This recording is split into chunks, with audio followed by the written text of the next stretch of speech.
కొత్త కథలోకి స్వాగతం. ఈ కథ పేరు గోరంత దీపం. రచన పోల్కంపల్లి శాంతాదేవి గారు. జ్యోతి మాసపత్రికలో డిసెంబరు 1986లో ప్రచురింపబడింది. చదువుతున్నది దేవి. చూడగానే లైక్ చేయడం మర్చిపోకండి ఫ్రెండ్స్. ఇంకా కథలోకి వెళ్దామా? ఇంట్లో ఏం తోచక గేటు దగ్గరకు వచ్చి వీధిలోకి చూస్తూ నిల్చుంది సంధ్య. పక్కింటి కిట్టు ఈ మధ్య నడకతో పాటు మెల్లిగా ఇనుప చువ్వల గేటు పాకి కుక్కెన్ తీయడం నేర్చుకున్నాడు. వాడు గేటు తెరుచుకొని రోడ్డు మీదకు వచ్చి పరిగెత్తడం మొదలుపెట్టాడు. కార్లతో బస్సులతో మరీ రద్దీగా ఉండే రోడ్డు కాకపోయినా రిక్షాలు ఆటోలు హడావుడిగా తిరుగుతూనే ఉంటాయి. వాడు వీధిలోకి వచ్చేయడం వాళ్ళ అమ్మ గమనించనట్టుంది. మాలోకపు మనిషి ఏ పనిలో మునిగిపోయిందో అని సంధ్య అనుకుంటూ ఉండగానే ఎదురింటి మరమ్మత్తుకి వస్తున్న ఇసుక లారీకి ఎదురుగా పరిగెత్తుకు రాసాగాడు కిట్టు. అయ్యో, వాడు లారీ కింద పడేటట్టున్నాడే. సంధ్య దడదడలాడే గుండాలతో పరిగెత్తి సంధ్య మెరుపులాగా వెళ్ళి లాగడం వల్ల కిట్టుకి వెంట్రుక వాసిలో అపాయం తప్పింది. మీ అబ్బాయ్యా, ఇంత అజాగ్రత్తగా రోడ్డు మీదకి వదిలేస్తే ఎట్లా? సడన్ బ్రేక్తో బండి ఆపిన డ్రైవరు ఆమె జవాబు కోసం చూడకుండానే బండి స్టార్ట్ చేసుకొని వెళ్ళిపోయాడు. కిట్టుని ఎత్తుకు వచ్చేసరికి కిట్టు వాళ్ళ అమ్మ దొడ్లో బట్టలు ఉతుకుతూ కనిపించింది. భలే దానివే లలిత, పిల్లాడు ఏం చేస్తున్నాడో ఎక్కడున్నాడో కూడా చూసుకోవా? కోపంగా అడిగింది సంధ్య. మీ ఇంట్లో వచ్చి ఏమన్నా పడేశాడా? గాబరాగా అడిగింది లలిత. పసివాడు, తెలియక పడేస్తే నీతో షికాయత్ చేయడానికి వస్తానా? నేను చూశాను కాబట్టి సరిపోయింది. లేకపోతే వాడి పాటికి లారీ చక్రాల కింద నలిగి ఉండేవాడు. జరిగిన సంఘటన చెప్పింది సంధ్య. నా బాబే, ఎంత గండం తప్పిందిరా నీకు అని ఆ తల్లి వాడిని తీసుకుని హక్కున చేర్చుకోవడానికి బదులు వాడిని సంధ్య చంకలోంచి లాగి దబీ దబీమని 4 గుద్దులు గుద్దింది లలిత వాడి చిన్న వీపు మీద. అరే, వాడిని కొడతావేంటి? తెల్లబోయింది సంధ్య. కాకపోతే వీడు చేసిన పనేంటి? ఆట వస్తువులు ముందు పడేసి ఆడుకోరా అని బట్టలు ఉతుక్కోవడానికి వస్తే వీడు గేటు తెరుచుకొని వీధిలోకి పరిగెడతాడా? మరి 2 వేయబోతే సంధ్య తప్పించింది. భలే దానివే, పసివాడు, వాడికేం తెలుసు? నువ్వే జాగ్రత్తగా చూసుకోవాలి. ఎంతని జాగ్రత్తగా చూస్తానండి? ఎప్పుడు మెడకు కట్టు కూర్చోనా? అలా కూర్చుంటే ఇంట్లో బండెడు చాకిరి ఎవరు చేస్తారు? పాడుపిల్లలు పుట్టకపోతేనే హాయ్. లలిత తన విసుగుని కోపాన్ని వెళ్ళబోస్తూ ఉంటే ఈసారి మరింత తెల్లబోయింది సంధ్య. పిల్లలు లేరని మీరెందుకు బాధపడుతున్నారో తెలియదు, కానీ మేమేం ఆనందపడిపోతున్నామని. పొద్దున లేస్తే పిల్లలు, సుస్తీలు, డాక్టర్ల దగ్గరికి పరిగెత్తడాలు, మందులు, పిల్లలకి 3వ నెల వచ్చి రాగానే నెల తప్పడాలు, నీరసాలు, టానిక్లు, వీటికి తోడు చాలానే జీతాలు. ఇది ఎంత నరకమో మీకు తెలియక వాపోతున్నారు. నేను అనుభవంతో చెప్తున్నానుగా. మీరెంతో అదృష్టవంతులు. చీకు చింత లేకుండా గడిపేయచ్చు మీ 2 జీవితాలు. 2, 3 అయితే 3, 4 అయితేనే అందం ఆనందం లలిత. మీరంత పిల్లల కోసం తప్పించిపోతుంటే ఇప్పుడు పిల్లాడు పుట్టినా మీకు ఇచ్చేస్తాను. పెంచుకోండి వదిన గారు. నిజంగా ఇస్తావా? సంతోషంగా ఇస్తాను. పురుటిలోనే ఇచ్చేస్తాను. ఇవ్వలేవు, నాకు తెలుసు. మాతృత్వపు మమత అంత తేలికైనదే అయితే యుగయుగాల నుంచి మాతృత్వాన్ని ఎంతగా గానం చేయరు. నేను ఇస్తానని చెప్తున్నావుగా, మీరెందుకు నమ్మడం లేదు? ఇప్పుడెందుకు వాదం? నువ్వు కన్న తర్వాత మాట్లాడదాం. లలితకి 2 పిల్లలు, పాప బాబు. ఇప్పుడు మళ్ళీ ప్రసవించే రోజులు దగ్గర పడుతున్నాయి. లలిత అన్నట్లు పిల్లలు సుస్థీలతో వెంటనే కాన్పులతో విసిగించిన ఆ పిల్లలున్న ఆనందం తనబోటి గుడ్రాలకు వస్తుందా అని అనుకుని ఒక నిట్టూర్పు విడిచింది సంధ్య. ఆ రాత్రి భర్తతో చెప్పింది సంధ్య. లలిత ఈసారి కాన్పులో పుట్టిన పిల్లనో పిల్లాన్నో తమకు పెంచడానికి ఇస్తుందని. మాట వరుసకే అన్నంత మాత్రాన్ని ఇస్తుందా ఏంటి? ఎంతమంది పుట్టినా తల్లికి పిల్లల మీద మమత పెరుగుతుందే కానీ తరగదు. అక్షయ పాత్ర ఆమె హృదయం అన్నాడు భర్త రామేశం. డాక్టర్ దగ్గరికి వెళ్ళొచ్చారా? రిజల్ట్ తెలిసిందే. ఇక వెళ్ళడం, ఆ వార్తని ఒక శవంలాగా మోసుకురావడం దేనికి? సంధ్య ముఖం మబ్బులు మురిసినట్టుగా అయింది. పిల్లల కోసం ఎన్నెన్ని పరీక్షలు, ఎన్నెన్ని మందులు, ఎన్నెన్ని నోములు, ఎన్నెన్ని యాత్రలు. పెళ్ళైన ఈ 10 ఏళ్లలో జీవితంలో ఒకే ఒక కోరిక, చిన్న పాపడిని ఈ చేతులతో ఎత్తుకోవాలని. దూదిలాగా ఉండేవాడి మెత్తటి శరీరాన్ని గుండెలకు హత్తుకుంటూ మాతృత్వపు మమతతో పొలకించిపోవాలని. రామేశం ఎప్పుడో గుండె రాయి చేసుకున్నాడు. ఇక తమకు పిల్లలు పుట్టరని సంజకే ఆశ మెనుకు మెనుకు అంటోంది. మరుసటి రోజు సంజ ఒకతే వెళ్ళి డాక్టర్ గారిని కలుసుకుంది. ఆయన రిపోర్టు ఉన్న కవరు సంజ చేతికిస్తూ, స్త్రీ మాతృత్వాన్ని ఒక పక్కన తన కడుపు పంట వల్ల మాత్రమే పొందదు, కొంచెం హృదయం విశాలం చేసుకుంటే ఈ ప్రపంచంలో ఉన్న కోట్ల కోట్ల పిల్లలకు తల్లి కాగలదు ఆమె. పిల్లలు పుట్టరని మీరు నిరాశతో కుంగిపోవద్దు. మీ శూన్య గృహాన్ని నవ్వులతో తుళ్ళింతలతో నింపడానికి ఎందరో పిల్లలున్నారు. మీరు ప్రేమతో ఆహ్వానిస్తే చాలు అన్నాడు మందస్వరంతో. అర్థం చేసుకున్న సంజ రిజల్ట్స్ గురించి వేరే అడగకుండానే ఇంటికి వచ్చేసింది. మెనుకుంటున్న ఆశ ఆరిపోయింది. ఆ రాత్రి కన్నీళ్ల కాలువలు కట్టిన ముఖాన్ని భర్త గుండెల్లో దాచుకొని కుమిలి కుమిలి ఏడ్చింది సంజ. చాలాసేపు. బాధపడకు సంజ, డాక్టర్ గారు చాలా మంచి సలహా ఇచ్చారు. దాని గురించి ఆలోచించు. కొంచెం మనసు విశాలం చేసుకుంటే ఏ ప్రపంచంలో పిల్లలకు కొరత లేదు. ఎంతైనా మన రక్తం పంచుకు పుట్టిన పిల్లలతో సమానం వస్తారా? అంతకంటే బలీయమైన బంధమే ఏర్పడుతుందని ఎన్నో కథలు చెప్తాయి మనకు. ఇక మనకు పిల్లలు పుట్టలేదని విచారించే కంటే ఎవరినైనా దత్తత చేసుకునే విషయం ఆలోచిద్దాం. మా అన్నయ్య ఎప్పుడు అంటూ ఉంటాడు, వాళ్ళ శ్యామ్ని తీసుకొని పెంచుకోమని. మా అన్నయ్య పిల్లలందరిలో వాడే చురుకైన వాడు, చక్కటి ముఖ కళ ఉన్నవాడు. ఒక్క మాట మనం అడిగామంటే కాదనకుండా ఇచ్చేస్తాడు మా అన్నయ్య. సరే, మంచి రోజు చూసి వెళ్దాం ఇద్దరం. సంజ అన్నా వదినలు సంతోషంగా ఒప్పుకున్నారు వాళ్ళ అబ్బాయి శ్యామ్ సుందర్ని ఇవ్వడానికి. అయితే ఒక్క షరతు మాత్రం పెట్టారు. రేపు ఏ దేవుడో కరుణించి ఏ అద్భుతమో జరిగి సంజకే పిల్లలు పుడితే ఆస్తిలో సగం ముందుగానే తన కొడుకు పేరు మీద రాయాలి అని అన్నారు. తమకి పిల్లలు పుట్టే ఆశ ఎలాగూ లేదు కాబట్టి సంకోచం లేకుండా ఆ షరతుకి ఒప్పుకున్నారు రామేశం దంపతులు. అయితే వీళ్ళు ఒక షరతు పెట్టారు. ఇప్పుడు శ్యామ్ను వెంట తీసుకెళ్ళిన దత్తత మాత్రం పిల్లవాడు తమకి బాగా అలవాటయ్యి వాడు అన్ని విధాలా తమకి అనుకూలంగా ప్రవర్తిస్తే ఏడాది తర్వాత దత్తత తీసుకుంటామని చెప్పారు. అనుకూలంగా ప్రవర్తిస్తే అంటే వాడిని అలవాటు చేసుకోవడంలో ఉంటుంది, వాడి మనసు తెలుసుకొని మాలిమి చేసుకోవడంలో ఉంటుంది అంది సంజ. వదిన, మరీ అంత జ్ఞానం తెలియని పిల్లవాడు కాదు కదా వదిన, బాగా ఊహ తెలిసినవాడు. వాడి ప్రవర్తన ఎలా ఉంటుందో, అసలు మేమంటే ఇష్టపడతాడో లేదో తీసుకెళ్ళి మాతో ఉంచుకుంటే కానీ తెలియదు కదా అంది సంజ. తీసుకెళ్ళి నడమంత్రాన వెళ్ళగొడతామంటే నేను అస్సలు పంపను. ఇటు అటు కాకుండా అయిపోగలడు పిల్లాడు. మా దగ్గర ఉన్నది కల్లో గంజో తాగి ఉంటాడు మాతో పాటే నిష్కర్షగా చెప్పేసింది వదినగారు. నడమంత్రాన్ని ఎందుకు వదిలిపెడతాం వదిన? పిల్లలు లేరనే కదా పుత్రభిక్ష కోసం మీ దగ్గరకు వచ్చింది. ఎలాగో వాడిని మాలిమి చేసుకుంటాం. దత్తత కోసమని తీసుకెళ్ళాక ఆ పిల్లాడి పట్ల మాకు బాధ్యత ఉండదా?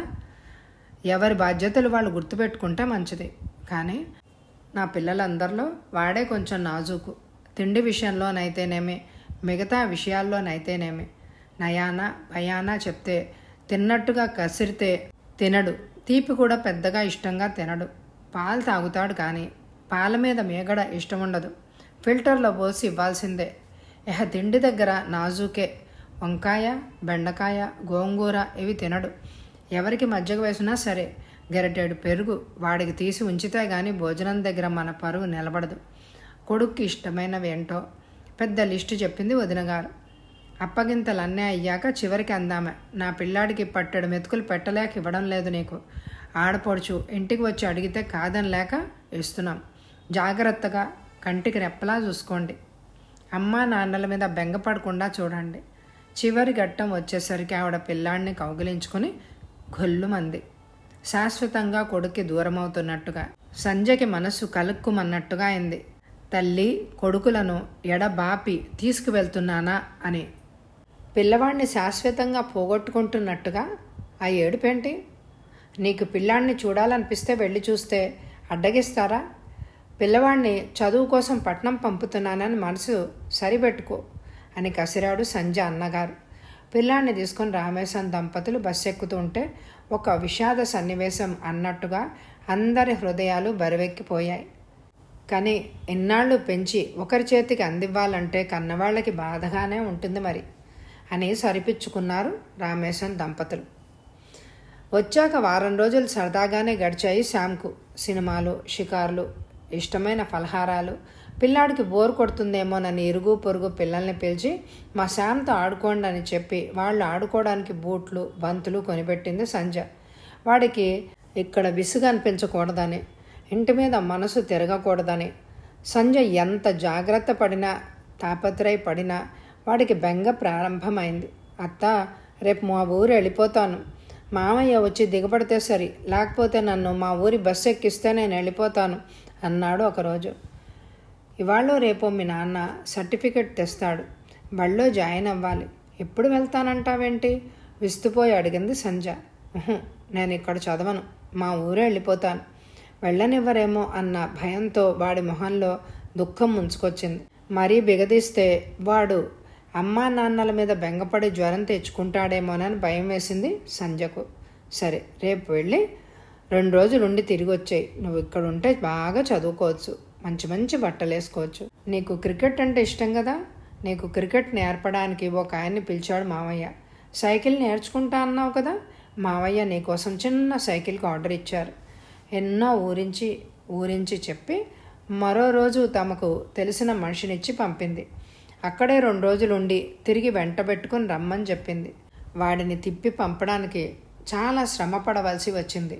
అతడి తల్లిదండ్రులకు ఎన్నెన్నో ఆశలు చూపారు. మేనత్త దగ్గర ఎంత అపురూపంగా పెరగవచ్చో ఊరించారు. 5-6 లక్షలకు తక్కువగానే ఆస్తిపరులు. ఇంకా ఇంకా పెరిగే సూచనలే కానీ తరిగే సూచనలు ఏమీ లేవు. రామేశం మంచి కాంట్రాక్టర్, పట్టిందల్లా బంగారం అవుతుంది. అంత ఆస్తి తమ పిల్లల్లో ఒకడికి చెందుతుంది అంటే ఎవరికి ఆశ ఉండదు?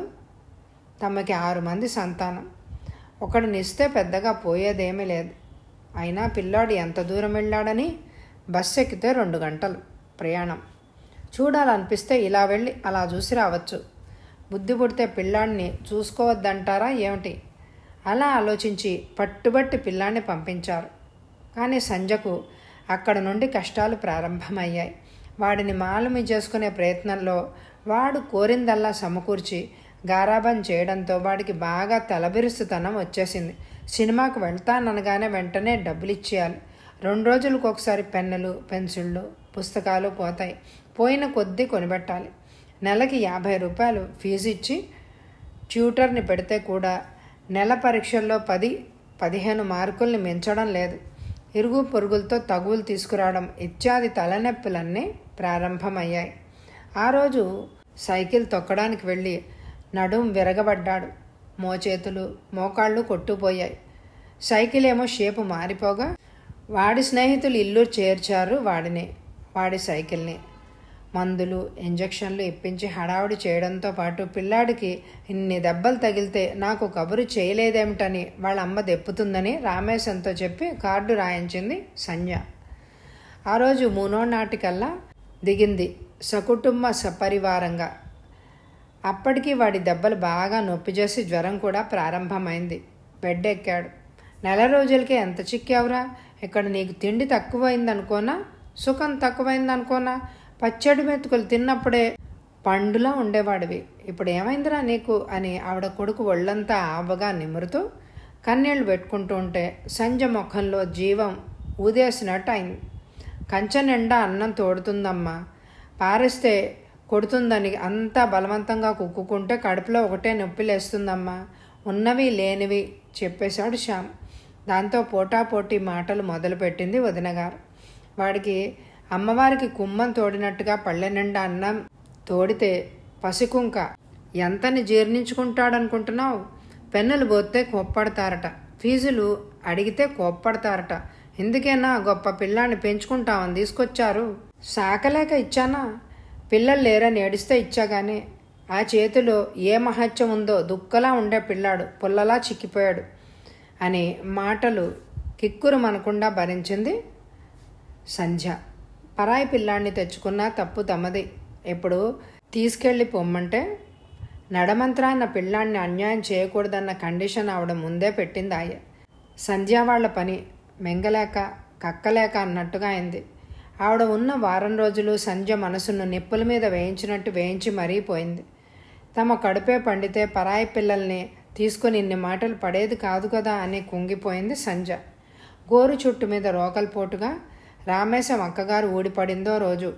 ఆవిడ వస్తూనే శర పరంపర గుప్పించింది. ఆలి తరఫు చుట్టాలే ఆత్మ బంధువులు అన్న సామెత నిజం చేశావన్నమాట. పిల్లల్ని పెంచుకోవాలనుకున్నప్పుడు నీ రక్త సంబంధం గుర్తు రాలేదు కదూ. రక్త సంబంధం లేకుండా వాడు నీ ఆస్తికి హక్కుదారు ఎలా అవుతాడు? ఎలా నీ బావమరిది కొడుకుని దత్తాహం చేసుకుంటావో చూస్తాను అంటూ ఆవిడ దీర్ఘం తీసింది. నీకున్నది 2 కొడుకులే కదా అక్కయ్యా, ఇస్తావో లేదో అనుకున్నాను అన్నాడు రామేశం. నీకంటే నాకు కావాల్సిన వాళ్ళు ఎవరున్నారా? ఒకడి నుంచుకుని ఒకడిని ఇచ్చేదాన్ని కదా. సీతారత్నాన్ని శ్యామ్కి చేసుకుంటే ఆస్తి ఎవరికో పరాయి వాళ్లకు పోతుందని బాధ నీకుండదుగా అక్కయ్య. నా కూతురు నీ అల్లుడికి వరుస ఎలా అవుతుంది? ఈ కాలంలో వరుసలు వావిళ్ళు ఎవరు చూస్తున్నారు? సీతారత్నాన్ని శ్యామ్కి చేసుకునే ఒప్పందం కుదిరాక అక్కగారు కొంచెం శాంతించారు. పెళ్ళి ఇప్పుడు జరగకపోయినా ఒక మంచి రోజున నిశ్చితార్థం చేసి మీ పిల్లను అనిపించుకోండి అని చెప్పి వెళ్ళిపోయింది. ఆ రోజు సాయంత్రం 6 అవుతున్నా శ్యామ్ ఇంటికి రాలేదు. బడి ఇవాళ మధ్యాహ్నమే వదిలేశారని పక్కింటి కృష్ణ చెప్పాడు. సంధ్య కంగారు అంతా ఇంతా కాదు. కాలుగాలిన పిల్లిలాగా వీధి చివరి వరకు వెళ్ళి చూసి వస్తోంది 10 నిమిషాలకోసారి. పని మీద ఆ ఊరికి వచ్చిన సంధ్య బాబాయ్ సుదర్శనం సంధ్య అవస్థంతా చూశాడు. శ్యామ్ని పెంపకానికి తీసుకుని మెంగలేక కక్కలేక అన్నట్టుగా ఎలా అయ్యారో రాత్రి రామేశం అంతా చెప్పాడు. హాయిగా ఉన్న ప్రాణాన్ని చింతల్లోకి తోసుకున్నావు కదా సంధ్య అన్నాడు సుదర్శనం. ఇప్పుడు పిల్లలు లేకపోయినా కాస్త వయసు మళ్ళాక మమ్మల్ని చూసుకోవడానికి ఒకరు కావాలి కదా బాబాయ్. కనకుండా పెంచకుండా అప్పుడు హఠాత్తుగా ఎవరొచ్చి చూస్తారు మమ్మల్ని? సంధ్య గాద్గదికంగా అంది. నీకు పిల్లలు కావాలంటే ఈ ప్రపంచంలో కరువున్నారా తల్లి? కరువు లేకపోవచ్చు కానీ పెంచుకోవడం అంటే ఎవరిస్తారు బాబాయ్? అదిగో అటు చూడు. ఆయన కిటికీలోంచి పెరట్లోకి చూపాడు. సంధ్య చూసింది. నూతి చెప్టా మీద పనిమనిషి అంట్లు తోముతోంది. నెలలు నిండి కనే రోజులు దగ్గరికి రావడం వల్ల సరిగ్గా కూర్చోలేక చతికిలబడి అతి కష్టంగా అంట్లు తోముతోంది. కనిపించాడా? పక్కనే అన్నం తింటున్నాడు దాని 2 ఏళ్ల కొడుకు. వాడా? వాన పొట్ట, చీవిడి ముక్కు, ఊసుకళ్ళు చూస్తూనే డోకొస్తోంది బాబాయ్. వాణ్ణి పెంచుకోమని చెప్తున్నావా? కంపరంగా అంది సంధ్య. వాడు పుడుతూనే అలా లేడు కదమ్మా. సరైన తిండి పోషణ లేక అలా అయ్యాడు. కానీ అబ్బా వాడిని ముట్టుకోవాలంటేనే అసహ్యం వేస్తోంది బాబాయ్. వాడిని నా పెంపుడు కొడుకుగా ఊహించుకోవాలంటేనే మనసులో జలధరింపు పుడుతోంది. వాడు కాకపోయినా వాళ్ళలాంటి దీనులు లక్షలు లక్షలు ఉన్నారమ్మా మన దేశంలో. వారిలో ఒక్కరికైనా నువ్వు తల్లివై తిండి కరువు తీర్చగలిగితే నువ్వు నిజంగా మాతృదేవత అవుతావు. ఈ దేశంలో ఎందరో తల్లి లేని పిల్లలు. వారిలో ఒక్కరికైనా తల్లి లేని లోటు తీర్చగలిగితే నీ జన్మ ధన్యమే అనుకో. రక్త సంబంధం వాళ్ళనే పెంపుడికి తీసుకోవాలని వాళ్ళకి ఆస్తి కట్టబెట్టాలన్న ఆరాటం ఎందుకు? ఆ ఆరాట ఫలితం చూస్తున్నావు కదా. వాళ్ళొచ్చి నిన్ను తంతున్నారు. ఎప్పుడొచ్చాడో రామేశం అందుకున్నాడు. నిజమే మావయ్య, ఆస్తి వేరే వాళ్ళకు పోతుందని ఆశ కొద్దీ కొడుకునిచ్చి ఏదో మమ్మల్ని ఉద్ధరించడానికి ఇచ్చినట్టుగా ఫోజు కొడుతోంది వీళ్ళ వదిన. అన్నం ఎక్కువ పెడితే తప్పు, తక్కువ పెడితే తప్పు. వాడు దేనికో ఒక దానికి డబ్బులు అడుగుతాడు. డబ్బులు ఇచ్చి పిల్లవాడిని చెడగొడుతున్నావు అంటుంది. ఇవ్వకపోతే ఇంత పిసినారి మనుషులు పిల్లవాడిని ఎందుకు తెచ్చుకున్నారు అంటుంది. మామయ్య, నువ్వు చెప్పినట్టు ఏ అనాథ పిల్లాడినో తెచ్చుకుంటే మమ్మల్ని ఏం చేసినా సంజాషి అడిగేవాళ్లే ఉండరు కదా. పూర్తిగా వాడి మీద అధికారం అంతా మాకే ఉంటుంది. వాడికి తన మన అంటూ ఎవ్వరు ఉండరు కాబట్టి వాడి ప్రేమ అంతా మా మీదే ఉంటుంది. నీ సలహా నాకు బాగా నచ్చింది మామయ్య. రేపే శ్యామ్ సర్టిఫికెట్ తీసి పుస్తకాలు బట్టలు మూటగట్టి వాళ్ళ ఊరు పంపిస్తాను. వాడిని ఉంచుకోవడం వల్ల రోజు రోజుకు చిక్కులు పెరుగుతాయే కానీ తరగవు. 2 రోజుల తర్వాత బజారుకంటూ వెళ్ళిన రామేశం రిక్షాలో తిరిగొచ్చాడు. అతడి చేతుల్లో పాత గుడ్డల్లో చుట్టబడిన అప్పుడే పుట్టిన పసికందు ఉన్నాడు. రిక్షాకు డబ్బులిచ్చి పంపమని సంజయ్కి చెప్పి వాడిని ఇంట్లోకి తీసుకొచ్చి మంచం మీద పడుకోబెట్టాడు. ఎవరి పిల్లాడండి? రిక్షా డబ్బులు ఇచ్చి అడిగింది సంజ. ఎవరి పిల్లవాడు కాడు, ఇక నుండి పూర్తిగా మన పిల్లాడే. ఎక్కడి నుంచి తీసుకొచ్చారంటే ఏ తల్లి పక్కలోంచి ఎత్తుకురాలేదు. అబ్బా, సస్పెన్స్తో చంపక చెబుదురు. మన పని మనిషి కొడుకు ఆ ఉదయం ప్రసవించింది. ఎంత గతిలేందైనా 9 నెలలు మోసి కని ఇచ్చిందండి. దాని కన్నపేగు ఎలా ఒప్పింది? రత్తీక లేదు సంజ. ఆమె శ్మశానానికి వెళ్ళగా వీడు మన ఇంటికొచ్చాడు. రత్తి అతి కష్టంగా వీడిని ప్రసవించి కన్నుమూసిందట. ఈ ఉదయం ఇలా జరిగిందని ఎవరో చెప్తే నేను వెళ్ళాను గుడిసెకు. నిజమా? రత్తి చనిపోయిందా? నమ్మలేకపోతోంది సంజ. నిన్నటిదాకా పనికి వచ్చింది. నిన్ననే చాలా భారంగా కనిపించింది. ఉదయం పనికి రాకపోతే ప్రసవించిందేమో అని అనుకుంది కూడా. పనికి ఎవ్వరిని పెట్టుకోవద్దమ్మా. 5 రోజుల్లో పురుడు కాగానే పనిలోకి వచ్చేస్తాను. ఈ 4 రోజుల కోసం మీరు పని మనిషిని కుదుర్చుకుంటే నా నోట్లో మట్టి పడుతుంది అని అది ఇంకా ఆరాటంగా చెప్తున్నట్టుగానే ఉంది. పాపం తనే మట్టిలో కలిసిపోతానని తెలియదు దానికి. ఎంత చిత్రం! ఈ ప్రపంచం నిన్న ఉన్న మనిషి ఈరోజు లేదు, నిన్న లేని మనిషి ఈరోజు ఉన్నాడు. సంజయ్కి ఇంకా నమ్మబుద్ధి కావడం లేదు. దానికి వరుస మీద కాన్పు మీద కాన్పు. ఈసారి నెల తప్పింది అనగానే పిండం పడిపోవాలని తమ దొడ్లో పండిన బొప్పాయి పండుని కూడా తిన్నది. ఏవో నాటుమందులు కూడా మింగింది. ఏం చేసినా మొండి పిండం పోలేదు. దాని అవస్థ చూసి పడిపోని దానికోసం ఎంత అవస్థ దేనికి? నువ్వైతే నెలలు మోసికను. పిల్ల పుట్టినా పిల్లాడు పుట్టినా నేను పెంచుకుంటాను అన్నింది ఒకసారి. నెలలు మోసి కన్నాక మనసు ఒప్పదమ్మా. ఇప్పుడు ఇంత నిర్దాక్షిణ్యంగా చంపాలనుకున్న దానివి అప్పుడు పెంచుకుంటానంటే ఇవ్వలేవా? ఇప్పుడేముందమ్మా? కన్నా, ముక్క, రూపమా ఒట్టి రక్తపు ముద్ద. అది పడిపోతే బాధే ఉంటుంది. వాడు తల్లి కడుపులో ఉండగా తనని హత్య చేయడానికి ప్రయత్నించిందని బయటకు వస్తూనే తల్లిని చంపి ప్రతీకారం తీర్చుకున్నాడా? తల్లిని చంపిన వాడిని వాడి మీద అసహ్యం ఏర్పరచుకుంటుందా? సంజ తన ఆలోచనలకు తనే ఉలిక్కిపడింది. అప్పుడే కళ్ళు తెరిచిన పసిగుడ్డుకు ఈ ప్రపంచంలోని రాగద్వేషాలు ఏం తెలుసు? అంతా విధిలిఖితం, భగవంతుని మాయ. కొందరికి అంత బలవంతంగా సంతానాన్ని ఎందుకు ఒడిగడతాడో, కొందరికి పిల్లలో అంటూ అలమటించినా ఎందుకివ్వడో అంతా ఆయన లీల. బాబు నడుం విల్లులా వంచి ఒళ్ళు విరుచుకున్నాడు. గుప్పిళ్ళు విప్పి మళ్ళీ మూసుకున్నాడు. తర్వాత తన చిన్ని కళ్ళను విప్పి ప్రపంచాన్ని చూసే ప్రయత్నం చెయ్యసాగాడు. సంజయ్ వాడిని అపురూపంగా చేతుల్లోకి తీసుకుంది. క్షణం ముందు వరకు అంతా వెలితి, ఇప్పుడు అంతా నిండుగా కళకళలాడుతున్నట్టు అనిపిస్తోంది. గోరంత దీపం కొండంత వెలుగు అన్నట్టుగా పాపాయి ఉన్న ఇల్లు నిండుగా ఉంటుంది కదూ. సంజయ్ హృదయంలో మమత పులకెత్తగా వాడిని మెత్తగా ఎత్తుకుని గుండెలకు హత్తుకుంది. వాడు పాల కోసము పెదవులతో సంజయ్ గుండెల మీద తట్టసాగాడు. సంజయ్ మనసంతా ఏదో హాయి తీగలాగా సాగింది. పాపం వీడికి బాగా ఆకలేస్తున్నట్టుంది. పాల డబ్బా సీసా పట్టండి తొందరగా, ఆత్రంగా చెప్పింది భర్తకు. అరగంట తర్వాత ఒడిలో బాబుని పడుకోబెట్టుకుని సీసాతో పాలుపడుతున్న సంజయ్కు ఎన్నాళ్లుగానో తను ఊహించుకుంటున్న దృశ్యం అప్పుడు చూస్తున్నట్టుగా తన్మయంగా చూడసాగాడు రామేశం. అతడి మనసు తృప్తితో ఆనందంతో నిండిపోయింది. కథ సమాప్తం. ఎక్కువ లైక్లు ఇవ్వండి మరి కథకి. అలాగే మీకు నోటిఫికేషన్స్ వస్తున్నాయో రావట్లేదో తప్పకుండా చెప్పండి. సబ్స్క్రైబ్ చేసుకుని బెల్ ఐకాన్ని నొక్కితే తప్పకుండా నోటిఫికేషన్స్ వస్తాయి. తెలియజేస్తారు కదూ కామెంట్ ద్వారా. Thank you very much my dear friends.